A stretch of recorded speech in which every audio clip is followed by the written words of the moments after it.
এখানে আমাকে ব্যক্তিগতভাবে আক্রমণ করে তো আসলে লাভ নেই।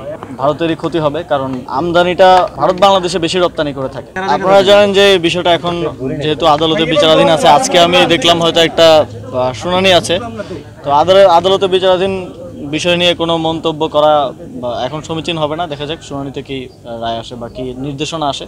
আর বিগত যে বিষয়টি নিয়ে আন্দোলন চলছে সেটার যে মামলা ছিল, সেই মামলায় স্থানীয় সরকার বিভাগ পক্ষভুক্ত ছিল না, এবং রায়ও স্থানীয় সরকার বিভাগের প্রতি কোনো নির্দেশনা ছিল না, এটা আপনারা জানেন।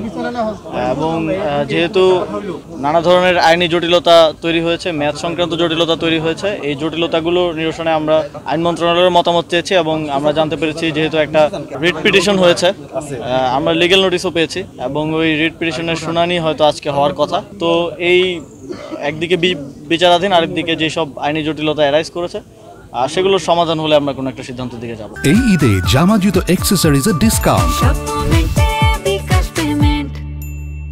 বিএনপি আন্দোলনে যাওয়ার ঘোষণা যে ইস্টাক ফাউন্ডেশন, ওনারা আপনাকে মূলত এর প্রতিবন্ধকতা মনে করছেন, এই ব্যাপারে আপনার ব্যক্তিগত মন্তব্য। দেখেন, যখন সরকার কাজ করে, সরকার একটা বডি হিসেবে কাজ করে, কেউ ব্যক্তিগতভাবে এখানে কোনো সিদ্ধান্ত নেওয়ার বা করার সুযোগ নেই। বিশেষ করে এই ধরনের বড় ডিসিশন একা ব্যক্তি হিসেবে আমি নিচ্ছি, এটা ভাবার কোনো কারণ নেই।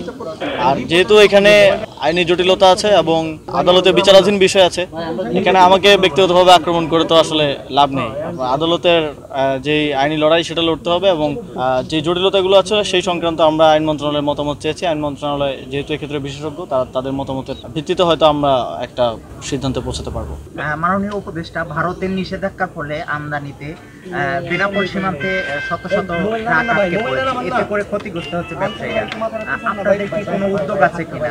আমাদের বাণিজ্য মন্ত্রণালয়ের মাননীয় উপদেষ্টা তো বলেছেন যে এই নিষেধাজ্ঞায় আমাদের থেকে বেশি ভারতেরই ক্ষতি হবে, কারণ আমদানিটা ভারত বাংলাদেশে বেশি রপ্তানি করে থাকে। তবে অবশ্যই যেহেতু এটা একটা সাডেন এসেছে, সেক্ষেত্রে আমাদের বিকল্প ব্যবস্থা খুঁজতে হবে, এবং সেই বিকল্প ব্যবস্থা খোঁজা পর্যন্ত তো কিছু প্রতিবন্ধকতা থাকবে, এবং ব্যবসায়ীদের সাময়িক হয়তো কিছু ক্ষতি হবে, তবে দীর্ঘমেয়াদে আমরা মনে করি এটা আমাদের আত্মনির্ভরশীলতার দিকে এগিয়ে যাওয়ার একটা সুযোগ।